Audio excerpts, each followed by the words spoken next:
Radio live news update brought to you by Josco jewellers ഷോറൂമുകളിൽ സ്വർണ്ണ വജ്രാഭരണങ്ങൾക്ക് ഓഫറുകളുടെയും സമ്മാനങ്ങളുടെയും വിരുന്നൊരുക്കി ജൂൺ 21 മുതൽ ഗ്രാൻഡ് NRI ഗോൾഡൻ ഫെസ്റ്റ്. നമസ്കാരം, ലൈവ് ന്യൂസ് അപ്ഡേറ്റ്സിലേക്ക് സ്വാഗതം. വാർത്തകളുമായി ഞാൻ നിപിൻ. ഇംഗ്ലണ്ടിലുടനീളം ക്യാൻസർ, ഹൃദ്രോഗം പോലുള്ള ജീവന് ഭീഷണിയായ രോഗങ്ങൾക്ക് ആവശ്യമായ നിർണായക പരിശോധനകൾ മാസങ്ങളോളം വൈകുന്നതായിട്ടുള്ള റിപ്പോർട്ടുകൾ പുറത്തുവന്നു. റോയൽ കോളേജ് ഓഫ് റേഡിയോളജിസ്റ്റ് നടത്തിയ വിശകലനത്തിലാണ് ആരോഗ്യമേഖലയിലെ പ്രശ്നങ്ങൾ തുറന്നുകാട്ടുന്ന കണക്കുകൾ ചർച്ചയായിരിക്കുന്നത്. 3.86 ലക്ഷം പേർക്കാണ് സെപ്റ്റംബർ മാസത്തിൽ മാത്രം 6 ആഴ്ചയ്ക്ക് മീതെ കാത്തിരിക്കേണ്ടി വന്നത്. ഇതോടെ രോഗനിർണയവും തുടർ ചികിത്സയും വൈകി രോഗികളുടെ ആരോഗ്യനില വഷളാകുവാൻ സാധ്യതയുണ്ടെന്ന് വിദഗ്ധർ മുന്നറിയിപ്പ് നൽകി. രാജ്യത്തെ ആരോഗ്യ വിഭാഗങ്ങളിലുടനീളം ലക്ഷ്യം നിശ്ചയിച്ച 6 ആഴ്ച സമയപരിധി പാലിക്കാത്ത ട്രസ്റ്റുകളുടെ എണ്ണം 46%. റേഡിയോളജിസ്റ്റുകളുടെയും മറ്റു പരിശീലനം ലഭിച്ച വിദഗ്ധരുടെയും കാര്യമാണ് പരിശോധനാ റിപ്പോർട്ടിംഗിലും നിരീക്ഷണങ്ങളിലും കൂടുതലും താമസം ഉണ്ടാക്കുന്നതെന്ന് റോയൽ കോളേജ് ഓഫ് റേഡിയോളജിസ്റ്റ് വ്യക്തമാക്കുന്നു. നീണ്ട കാത്തിരിപ്പ് സമയം രോഗികൾക്ക് വേദനയും ആശങ്കയും സൃഷ്ടിച്ചുകൊണ്ടിരിക്കുകയാണെന്നും പ്രത്യേകിച്ച് ക്യാൻസർ പരിശോധനയിൽ ഉണ്ടായേക്കാവുന്ന താമസം ഗുരുതരമാണെന്നും വിദഗ്ധർ പറയുന്നു. ഓൺലൈൻ ലോകത്ത് പ്രകോപനം സൃഷ്ടിച്ച ഉപഭോക്താക്കളുടെ ശ്രദ്ധ പിടിച്ചുപറ്റുന്ന രീതികളെ സൂചിപ്പിക്കുന്ന റേജ് ബൈറ്റ് എന്ന പദത്തെ 2025 വേർഡ് ഓഫ് ദി ഇയർ ആയി ഓക്സ്ഫോർഡ് യൂണിവേഴ്സിറ്റി പ്രസ് തെരഞ്ഞെടുത്തു. കഴിഞ്ഞ 12 മാസത്തിനിടെ ഈ പദത്തിന്റെ ഉപയോഗം 3 മടങ്ങ് വർദ്ധിച്ചതായിട്ടാണ് പ്രസിദ്ധീകരണത്തിൽ വിലയിരുത്തുന്നത്.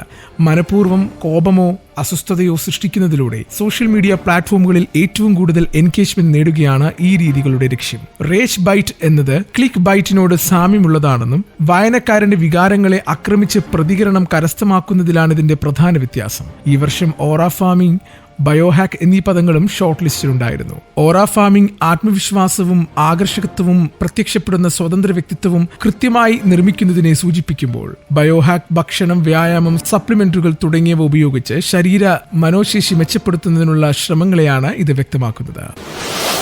UK-യിൽ ഇന്ത്യൻ വിദ്യാർത്ഥി കുത്തേറ്റ് മരിച്ചു. ഹരിയാനയിലെ ചർഖി ദാദ്രിയിൽ നിന്നുള്ള വിജയ് കുമാറാണ് കൊല്ലപ്പെട്ടത്. ശനിയാഴ്ച വൈകിട്ട് വോർസെസ്റ്റിലെ നഗരമധ്യത്തിലായിരുന്നു ആക്രമണം.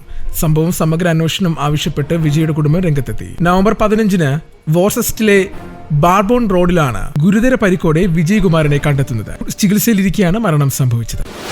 UK-യിൽ അനധികൃത കുടിയേറ്റക്കാർക്ക് കൂടുതൽ നിയന്ത്രണം വരും. അഭയാർത്ഥി ക്യാമ്പിൽ കഴിയുന്നവർക്ക് മെഡിക്കൽ യാത്രയ്ക്ക് ടാക്സികൾ നിരോധിക്കുകയാണ്. അഭയാർത്ഥി ക്യാമ്പിൽ കഴിയുന്ന അനധികൃത കുടിയേറ്റക്കാർക്ക് മെഡിക്കൽ ചികിത്സയ്ക്കായി ടാക്സികൾ ഉപയോഗിക്കുന്നത് ഫെബ്രുവരി മുതൽ നിരോധിക്കുവാൻ തീരുമാനിച്ചു. BBC നടത്തിയ അന്വേഷണത്തിൽ ചില അഭയാർത്ഥികൾ 100 കണക്കിന് മൈൽ നീളുന്ന ടാക്സി യാത്ര നടത്തിയതായി കണ്ടെത്തി. ഒരു അഭയാർത്ഥി 250 മൈൽ ടാക്സിയിൽ യാത്ര ചെയ്തപ്പോൾ സർക്കാരിന് 600 പൗണ്ട് ചെലവായത് വിവാദമായിരുന്നു. സർക്കാർ നിലവിൽ ശരാശരി 15.8 മില്യൺ പൗണ്ടാണ് ശരാശരി ചെലവിനായി ഉപയോഗിക്കുന്നത്. പല നഗരങ്ങളിലും ഹോട്ടലിൽ നിന്നും ആശുപത്രിയിലേക്ക് ചെറിയ ദൂരത്തിന് പോലും ടാക്സി വിളിക്കുകയാണ് ഇവർ. ചില കരാർ കമ്പനികൾ അനാവശ്യമായി ദൂരം കൂട്ടിയാണ് യാത്ര നടത്തുന്നത്.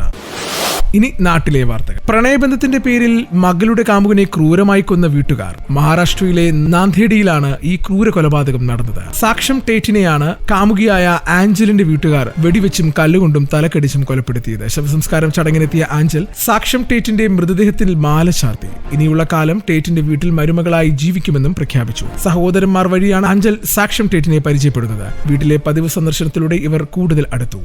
3 വർഷത്തെ പ്രണയം വീട്ടുകാർ അറിഞ്ഞപ്പോൾ പ്രശ്നം ആരംഭിച്ചു. ജാതി വ്യത്യാസത്തെ ചൊല്ലി വീട്ടുകാർ എതിർത്തു. നിരവധി ഭീഷണികൾ ഉണ്ടായിട്ടും ഇരുവരും ബന്ധം തുടർന്നു. ആഞ്ചൽ ടേറ്റിനെ വിവാഹം കഴിക്കാൻ പോവുകയാണെന്ന് സഹോദരങ്ങളും പിതാവും അറിഞ്ഞു. അങ്ങനെ ടേറ്റിനെ മർദ്ദിച്ച് തലയ്ക്ക് വെടിവെക്കുകയായിരുന്നു. ടേറ്റിന്റെ അന്ത്യകർമ്മങ്ങൾ നടക്കുമ്പോൾ ആഞ്ചൽ അവന്റെ അടുത്തെത്തി കാമുകന്റെ മൃതദേഹത്തിൽ മാല ചാർത്തിയ ശേഷം അവളുടെ നെറ്റിയിൽ സിന്ദൂരം തേച്ചു. ഇനി അവന്റെ വീട്ടിൽ താമസിക്കുമെന്നും പ്രഖ്യാപിച്ചു. സാക്ഷ്യം മരിച്ചെങ്കിലും ഞങ്ങളുടെ സ്നേഹം വിജയിച്ചു. എന്റെ അച്ഛനും സഹോദരങ്ങൾക്കും തോൽവി സംഭവിച്ചു. അവർക്ക് തക്കമായ ശിക്ഷ നൽകണമെന്നും മാധ്യമങ്ങളോട് പറഞ്ഞു. പാകിസ്ഥാനിലെ അധോലോക കുറ്റവാളി ഷഹസാദ് ഭട്ടിയിൽ നിന്നും വധഭീഷണി നേരിടുന്നുവെന്ന് അൻമോൾ ബിഷ്ണോയ്.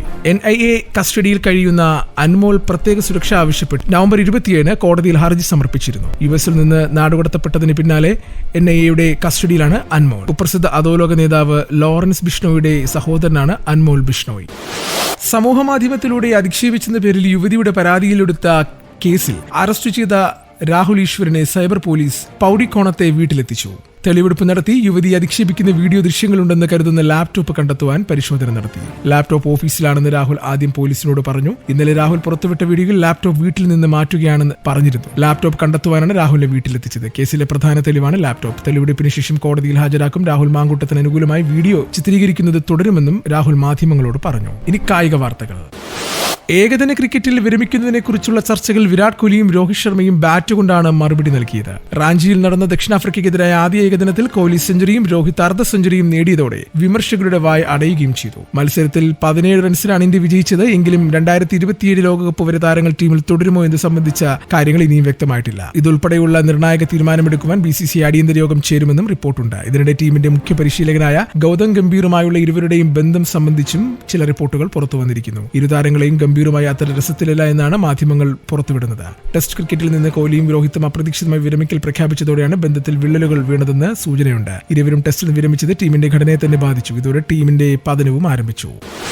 ഇന്നത്തെ പൗണ്ട് വിനിമയ നിരക്ക് 118.50 രൂപ. ഇതോടുകൂടി വാർത്തകൾ കഴിഞ്ഞു. കൂടുതൽ വാർത്തകൾ അടുത്ത ബുള്ളറ്റിൽ.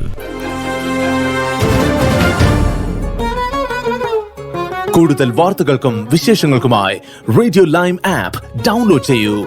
പ്ലേ സ്റ്റോറിൽ നിന്നും ആപ്പ് സ്റ്റോറിൽ നിന്നും. Radio Lime.